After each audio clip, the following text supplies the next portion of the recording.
Good afternoon.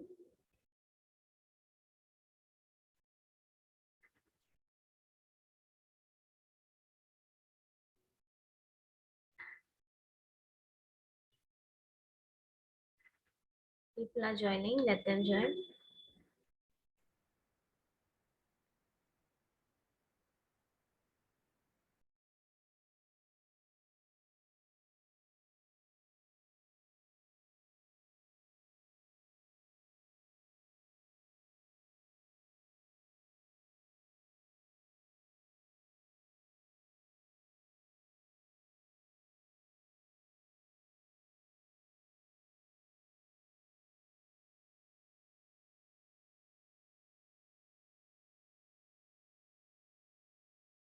Good afternoon. Good afternoon. Let everyone join, okay?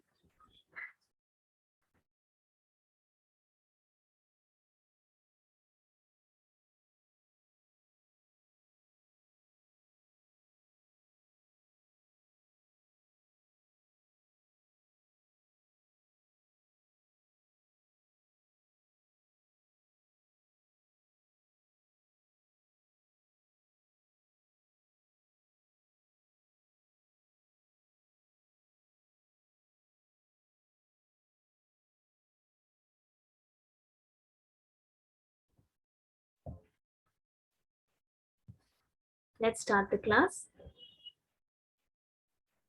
Or should we wait, because I need to explain this model, so I think it will be appropriate to wait for 2 more minutes so that everyone joins, because otherwise the first half of the model will be gone. So just let's wait for 2 minutes. afternoon. Good afternoon.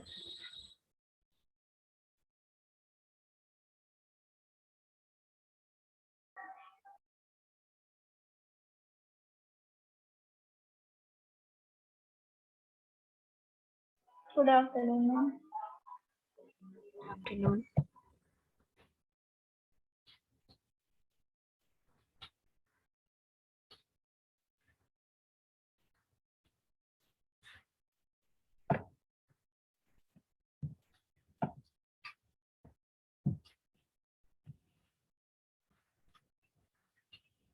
Good afternoon, ma'am. Good afternoon. सबने diagram copy किया है?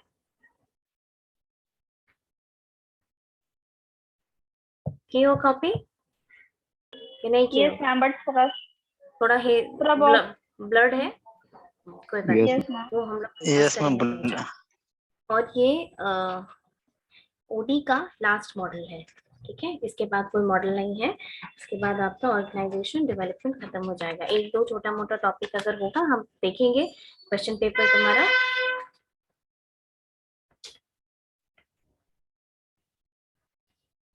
तो फिर तुमको पढ़ा देंगे।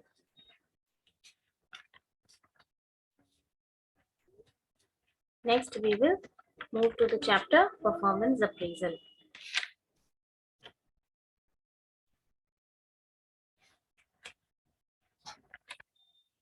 Take out that diagram.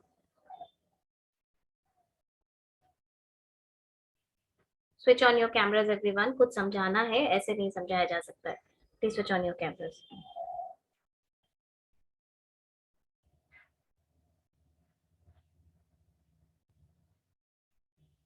क्या joke चलता रहता है क्लास लॉगिन करने के बाद तुरंत?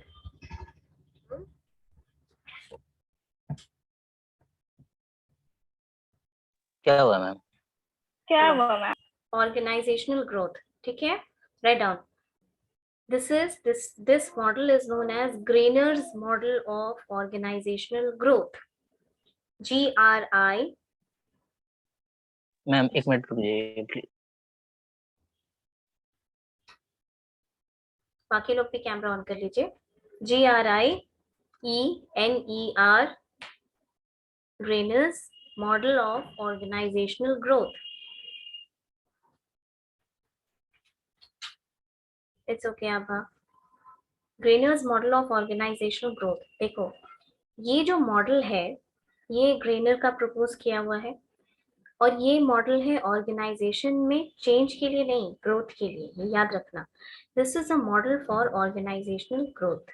Now this model has proposed कि कोई एंटरप्रेन्योर या कोई ऑर्गेनाइजेशन में किस तरीके से ग्रो करता है, एक ऑर्गेनाइजेशन का ग्रोथ या फिर एक एंटरप्रेन्योर का ग्रोथ ऑर्गेनाइजेशन में किस तरीके से होता है।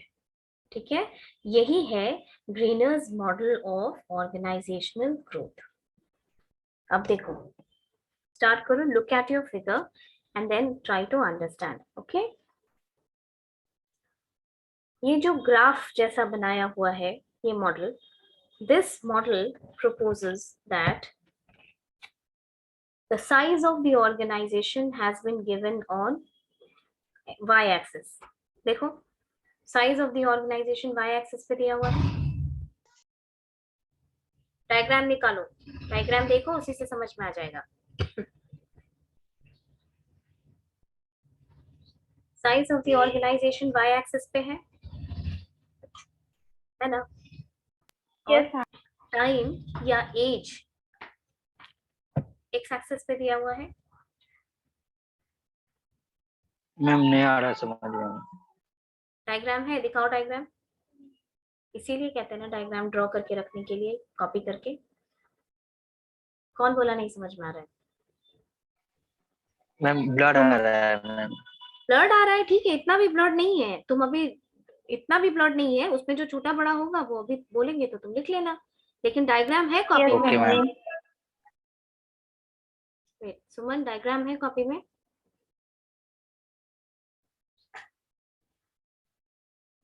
बार बार बोलने के बाद भी तुम लोग समझते नहीं हो। मैं अगर सिर्फ हम ये डायग्राम नहीं बनाए। किसी चीज का डायग्राम बाबू ड्रॉ करने बोल रहे हैं तो इसलिए कह रहे हैं क्योंकि उसकी जरूरत है। वो ऐसे नहीं समझ में आएगा लेक्चर में जब तक तुम उसका फिगर नहीं देखोगे। तुम लोगों की मर्जी, रोज रोज क्या बोला जाए।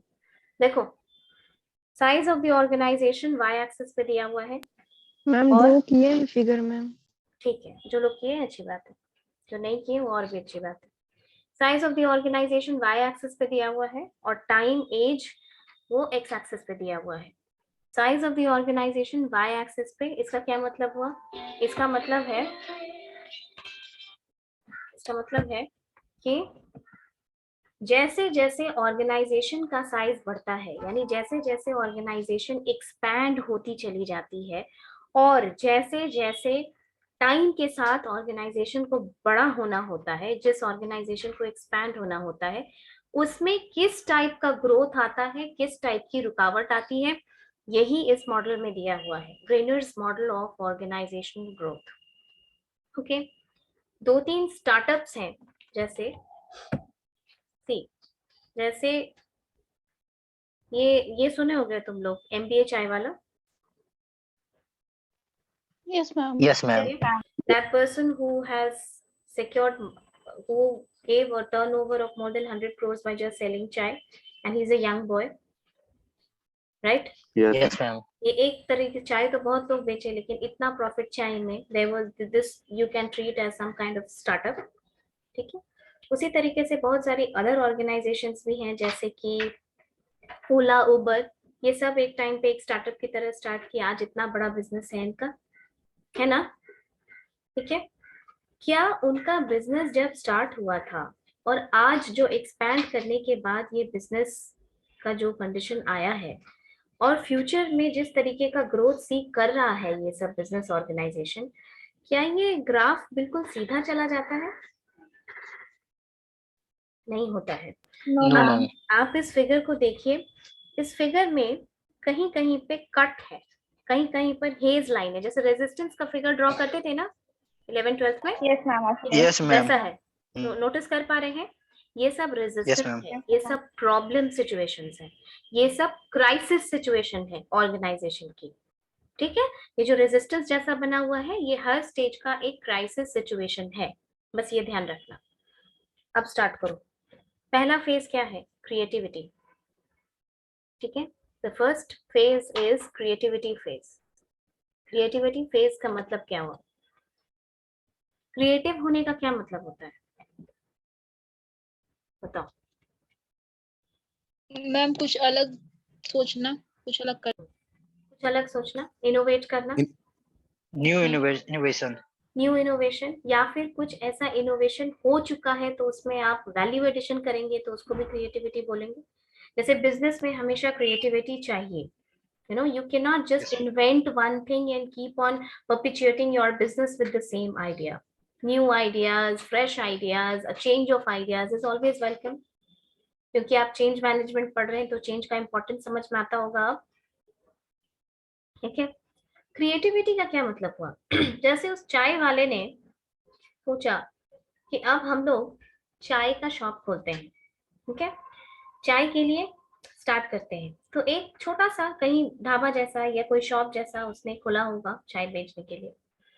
क्रिएटिविटी फेज में क्या होता है? You come up with the idea which people love, जो लोगों को अच्छा लगता है, जो मार्केट में आप सेल करते हैं, लोग खरीदते हैं। either it is in form of product or it is in form of services.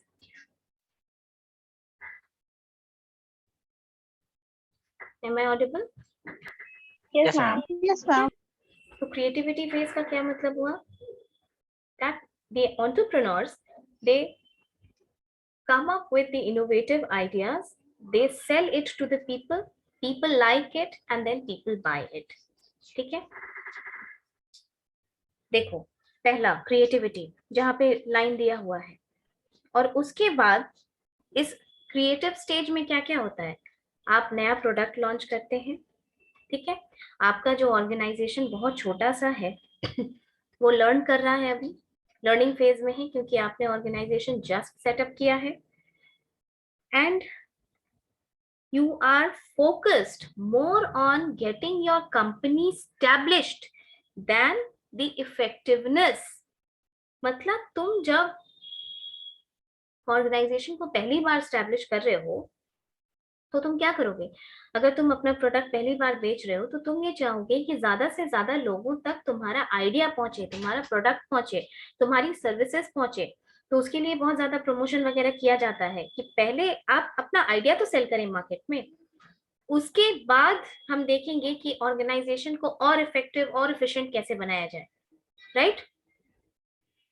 लेकिन इस तरीके से कितने दिन तक चलेगा? एक टाइम के बाद ऑर्गेनाइजेशन स्टार्ट्स फीलिंग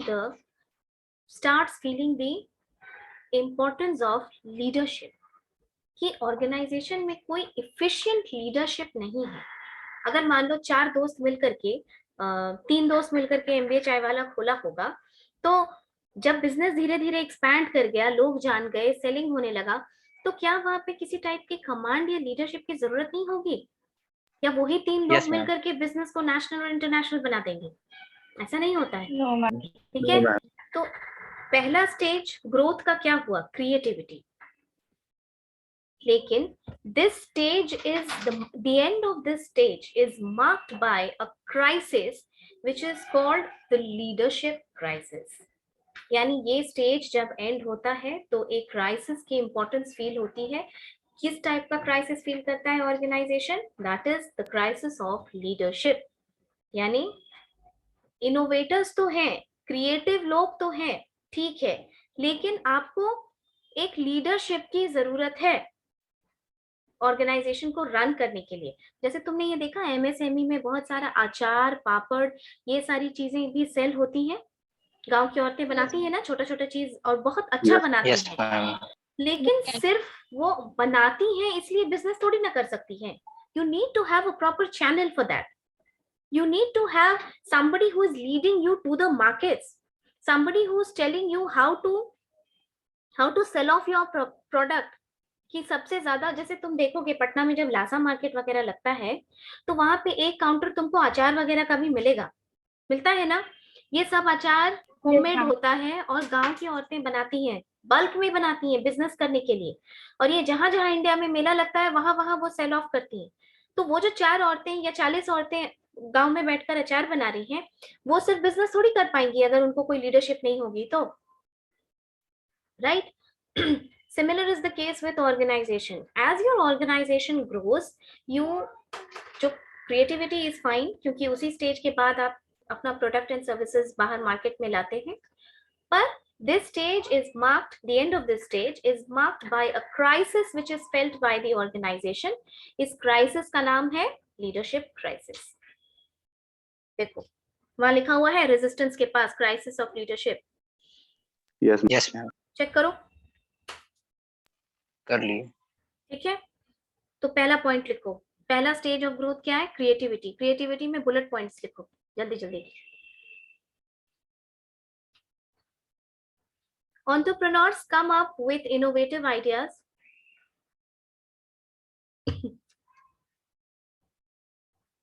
क्या बोले ma'am? Entrepreneurs come up with innovative ideas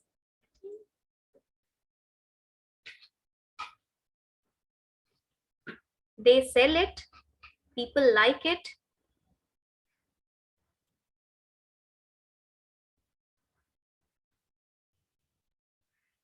they sell it, people like it and buy it.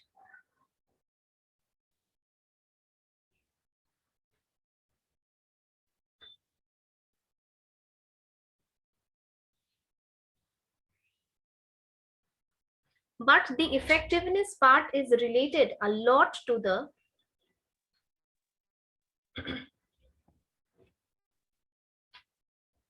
but the effectiveness part is related a lot to the managerial skills. इसका क्या मतलब हुआ, समझ में आया?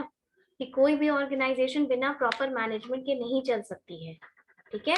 तो मैनेजमेंट चाहिए, लीडरशिप चाहिए, चीजों को गाइड करने के लिए, एक्टिविटीज को ग्रुप करके उसको ऑर्गेनाइज करके उसको सुपरवाइज करना, मोटिवेट करना, ये सारी चीजों का नीड फिर ऑर्गेनाइजेशन को ग्रोथ के दौरान फील होने लगता है, ठीक है. और क्रिएटिविटी वाला स्टेज में होता क्या क्या है वो लिख लो, बुलेट पॉइंट्स में डालो एकदम. Organisation is learning,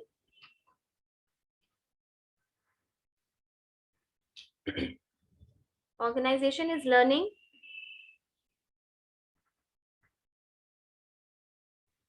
second, launch of new products,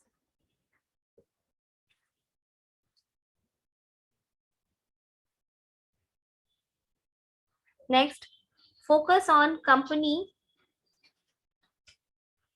getting the company,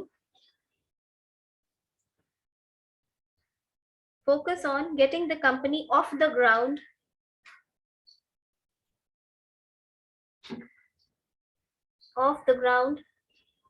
rather than effectiveness.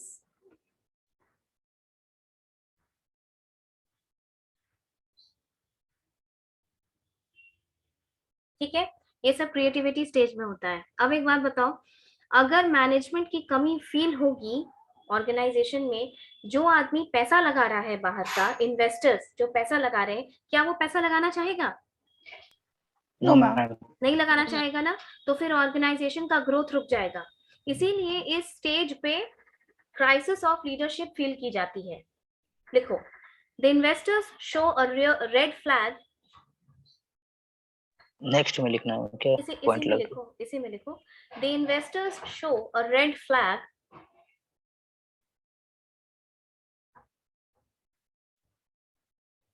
because they might go for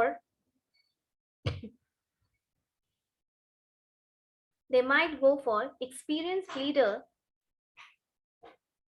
They might go for experienced leader rather than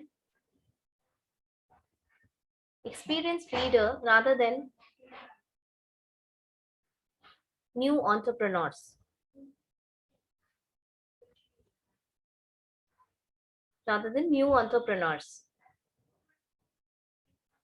This leads to leadership crisis.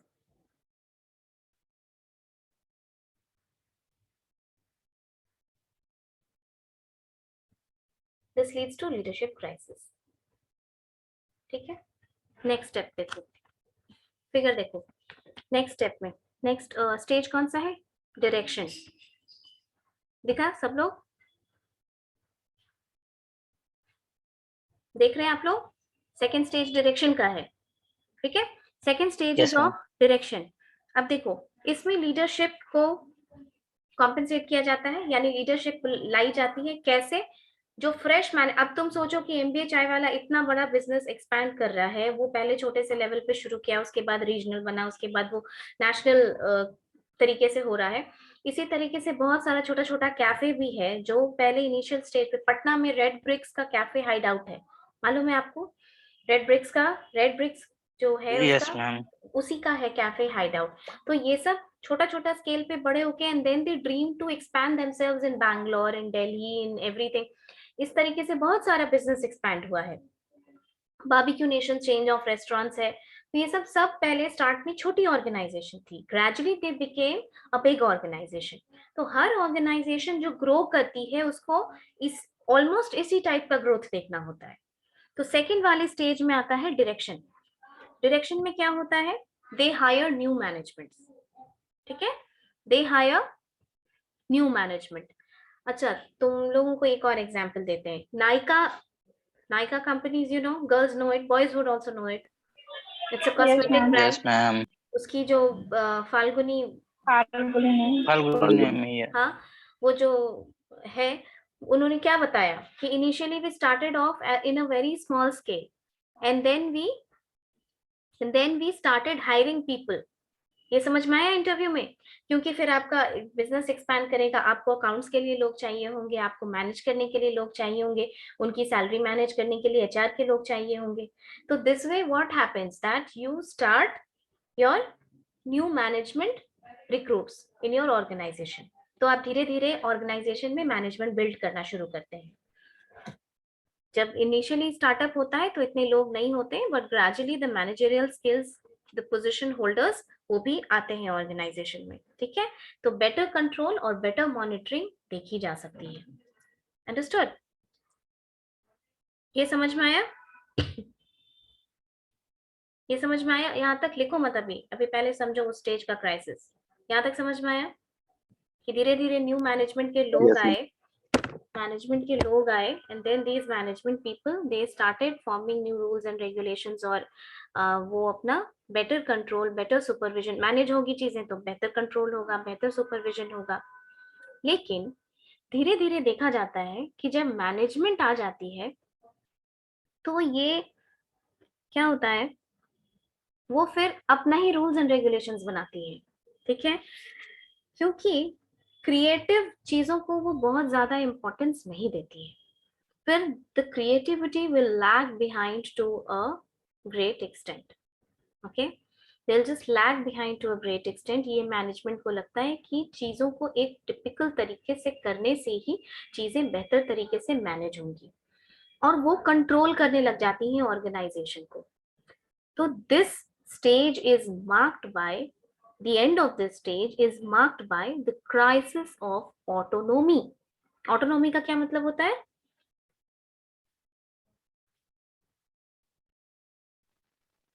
तो खुद को ही सारा power दे दे।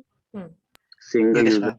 हाँ, तो यही management जब आती है तो काफी दिन तक जब मैनेजमेंट मैनेज करती है, कंट्रोल करती है, सुपरवाइज करती है, तो this stage is marked by, the end of this stage is marked by the crisis of autonomy, यानी कि मैनेजमेंट ही सारा पावर्स ले लेती है। समझ में आई बात? आया ये सेकंड Yes, स्टेज ma'am. समझ में आया? चलो लिखो इसमें। Luckily, this leadership crisis can be solved in phase 2 by direction.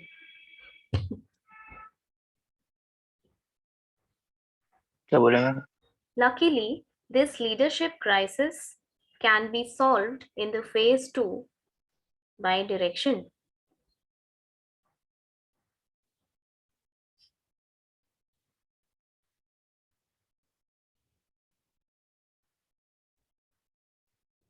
Direction को इन्वर्टेड कॉमा में डालो और अंडरलाइन करो।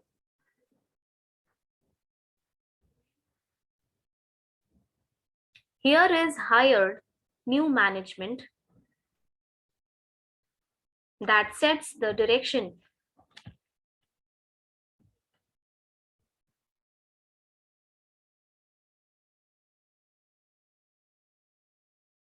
Here New is management के hired, बाद here is hired new management that sets the direction. That gets the direction, sets the direction. but gradually as they increase formalization,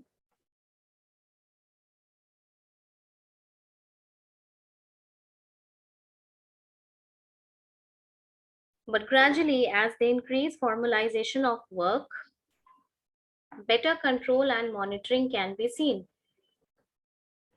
ma'am increase के बाद ma'am थोड़ा धीरे बोले ना ma'am थोड़ा। Gradually as they increase formalization, यानी जैसे जैसे ऑर्गेनाइजेशन फॉर्मल होने लगती है,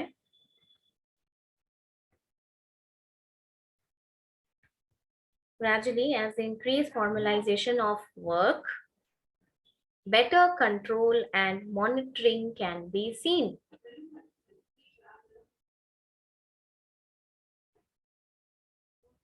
Better control and monitoring can be seen.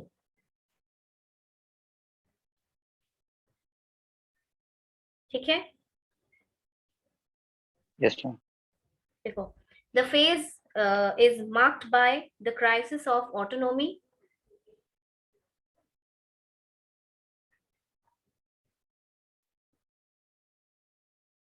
The phase is marked by the crisis of autonomy.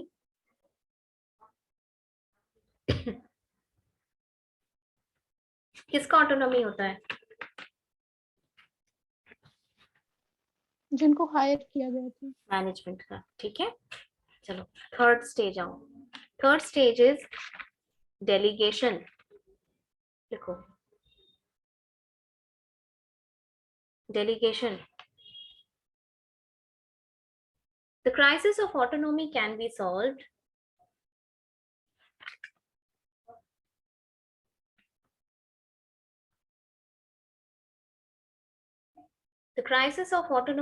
be solved in third phase through delegation.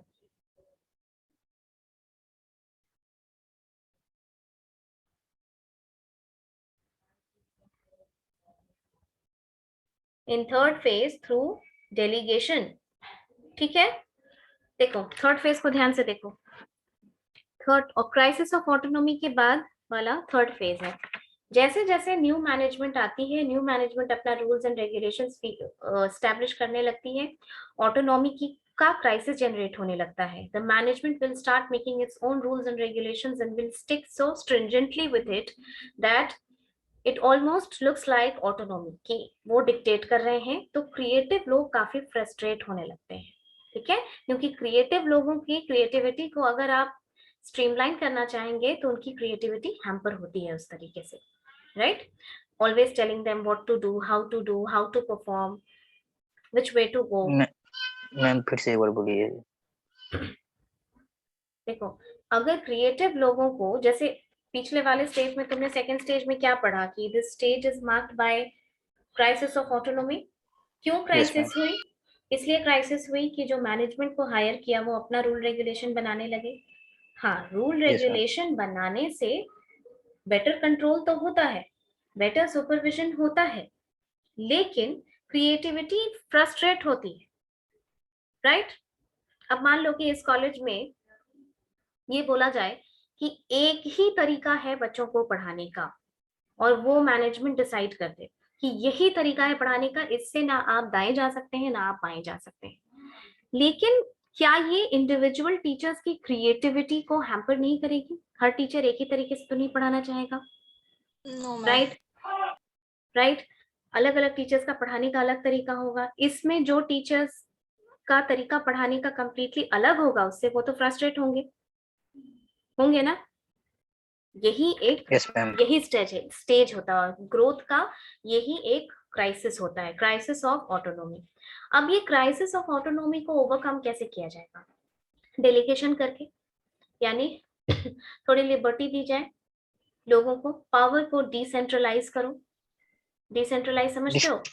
Distribution of authority. हाँ, distribution of decision making power, authority. ठीक है, तो थोड़ा सा decentralise करो, यानी लोगों को थोड़ा सा डिसीजन मेकिंग में भी पार्टिसिपेट करने दो। लेट देम कम एंड से कि which way they feel comfortable in doing any work. लेकिन जब ये स्टेज काफी लंबा टाइम तक चलता है ऑर्गेनाइजेशन में, तब ऑर्गेनाइजेशन को ये मैनेजर्स को फील होता है कि दे आर लूजिंग कंट्रोल। फिर उनको भी ये फील आने लगती है कि वो तो लूज कर रहे हैं अपना कंट्रोल, लोगों पे, ऑर्गेनाइजेशन पे, सब पे। ओके, तब there is a crisis of control. देखो थर्ड रेजिस्टेंस है कंट्रोल क्राइसिस का।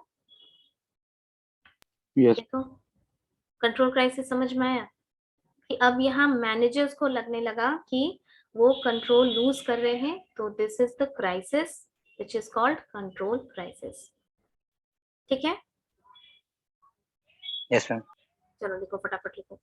The crisis of autonomy can be solved in third phase through delegation, यहाँ तक लिख चुके हो, by decentralisation and reward system.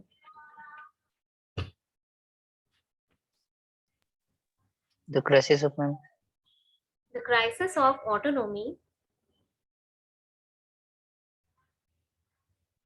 the crisis of autonomy can be solved in third phase through delegation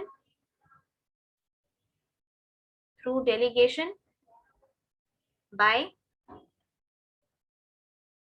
the crisis of autonomy can be solved in third phase through delegation by decentralization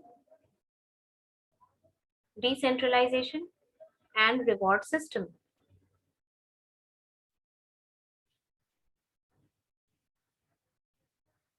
By decentralization and reward system.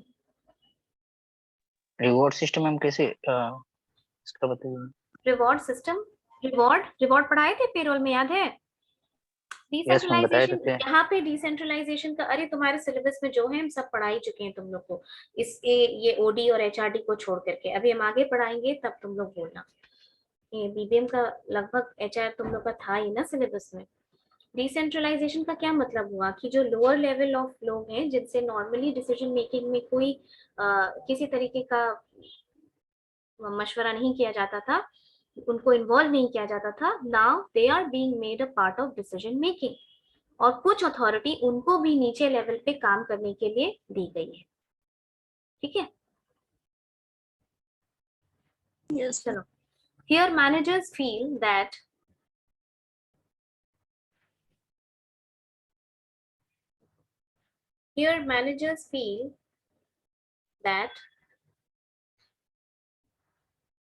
they are losing control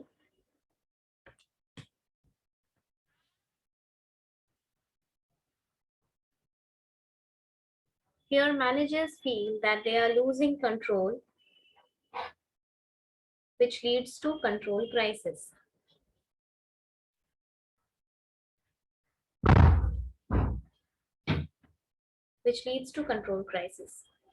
ठीक है,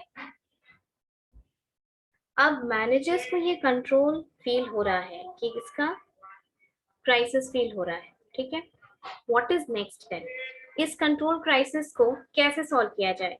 बेहतर coordination से। ठीक है, कि अगर managers को ये फील हो रहा है कि मेरा कंट्रोल जा रहा है, तो there should be a coordination between the creativity and managers, creative people and managers. Yes ma'am. You getting my point? Creative people और मैनेजर्स का जब कोऑर्डिनेशन होगा, जब ये दोनों लोग साथ में मिलकर ऑर्गेनाइजेशन चलाएंगे, तो एक हायरार्की में बैलेंस बनता है। जो अलग अलग लेवल्स हैं ऑर्गेनाइजेशन में, उसमें एक तरीके का बैलेंस क्रिएट होता है। Understood? This is why coordination stage, जब कंट्रोल क्राइसिस को ओवरकम करने के लिए हम लोग क्या सजेस्ट करते हैं कि एक अच्छा बैलेंस होना चाहिए ऑर्गेनाइजेशन के अलग अलग हायरार्की में, which is a balance between creative people and the managers. लेकिन क्योंकि ऑर्गेनाइजेशन अपने मैच्योरिटी पीरियड में है इस टाइम पे, since the organization is in its maturity period, so during coordination organization काफी ग्रो कर चुकी है, यानी काफी फॉर्मल हो चुका है ऑर्गेनाइजेशन, स्ट्रिक्ट रूल्स और रेगुलेशंस इसमें बन चुके हैं। ब्यूरोक्रेसी याद है तुम लोग को? Yes ma'am. Ma'am.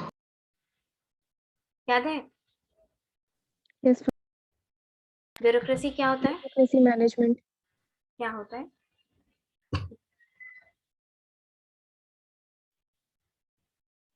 Strict rules and regulations जो होता है, ब्यूरोक्रेसी क्या होता है, Yes, आईएएस ma'am. आईपीएस जानते हो ना, ब्यूरोक्रेसी Yes. कहते हैं उसको, Yes, ma'am. ब्यूरोक्रेट्स कहते हैं। एकदम स्ट्रिक्ट रूल्स एंड रेगुलेशंस, जैसे कि वहां पे तुम लेवल को बाईपास नहीं कर सकते हो, फाइल सिस्टम में काम आगे बढ़ता है, तुम्हारे ऊपर जो है तुम उसी को कंप्लेन कर सकते हो, उस तरीके का। और ब्यूरोक्रेसी का एक फीचर क्या होता है, रेड टेपिज्म होता है ना। तो Yes, जब ma'am. बहुत ज्यादा ऑर्गेनाइजेशन अपने ग्रोथ पीरियड में होती है, जब the organization has grown to a great extent, then even during coordination period the organization may fall into bureaucracy because there are strict rules and regulations which are made in the organization. This might lead to the fall of organization into bureaucracy. ठीक है, तो फिर यहाँ किस type का crisis आएगा, देखो figure में कौन सा क्राइसिस है, रेड टेप क्राइसिस है, रेड टेप क्राइसिस है ना। So this phase will be marked by the red tape crisis. Right up. Coordination. Fourth phase लिखो, coordination.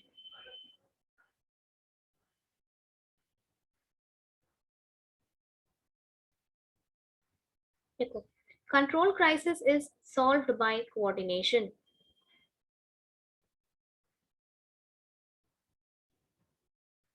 Control crisis is solved by coordination. Bracket में लिख लो, creative people plus managers.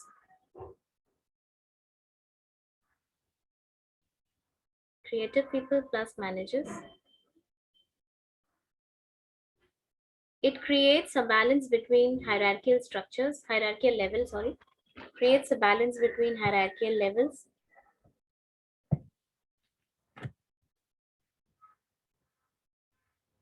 Creates a balance between hierarchical levels. Now, number of rules are increasing. Number of rules are increasing in the phase. Number of rules are increasing in the phase, which will make organization fall into bureaucracy.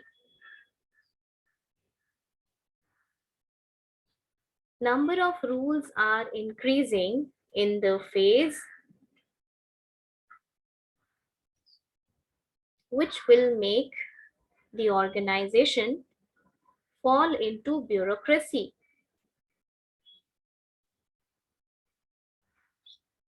Fall into bureaucracy. Hence, this phase is marked by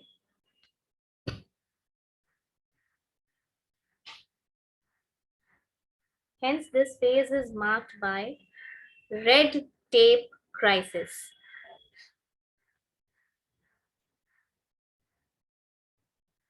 Red tape crisis.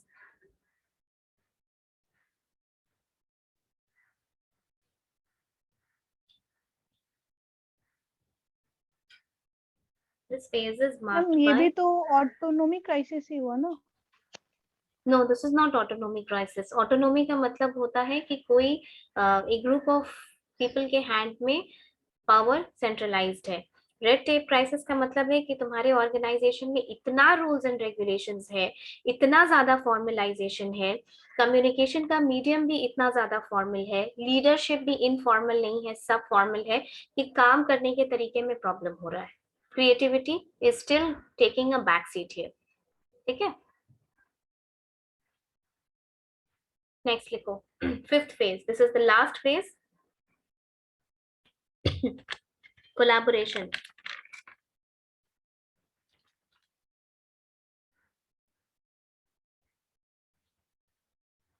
Collaboration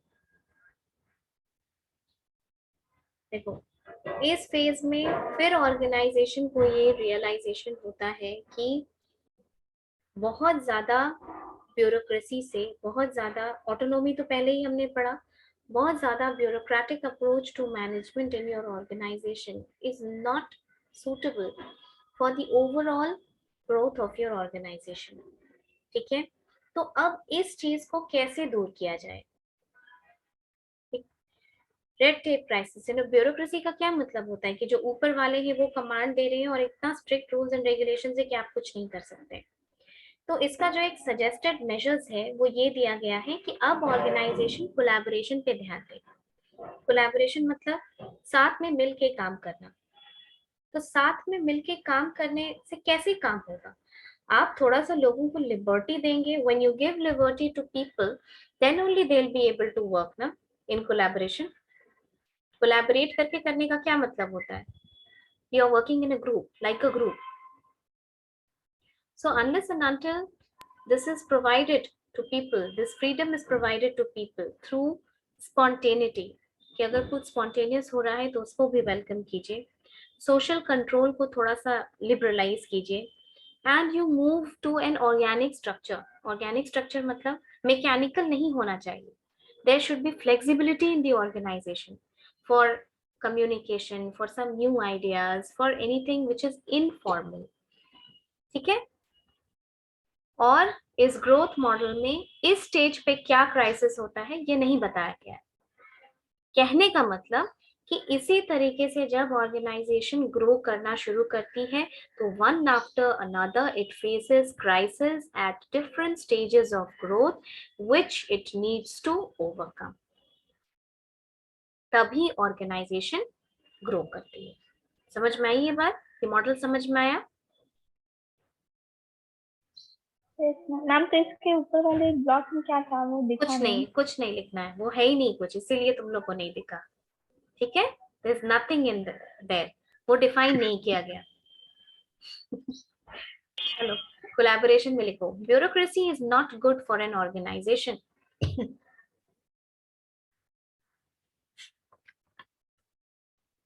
Bureaucracy is not good for an organization.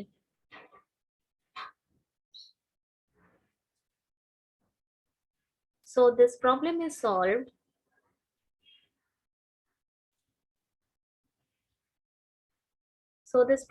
solved by allowing please repeat again, आवाज से। bureaucracy is not good for an organization. So this problem is solved by allowing some spontaneity,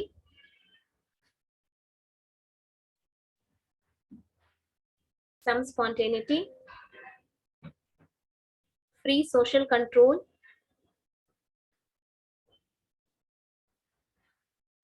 and moving to organic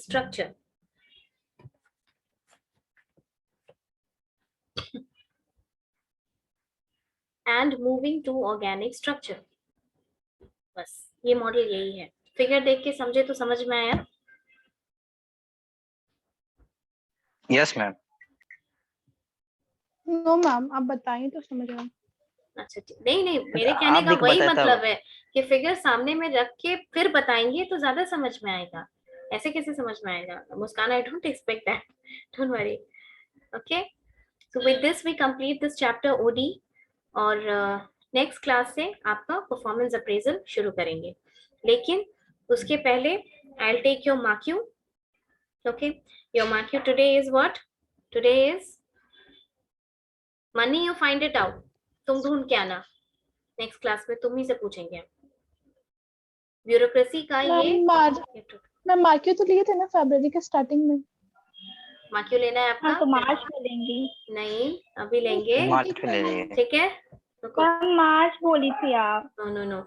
I'll take Markyu, but I'll take but not this chapter, career planning and development. ठीक है? Not tomorrow. कल आज Monday, on Monday. You still have Sunday to study. Career planning and development. Monday को ma'am कितना mark दे ma'am? क्या? और कौन सा है? लिंकेश सर का भी मंडे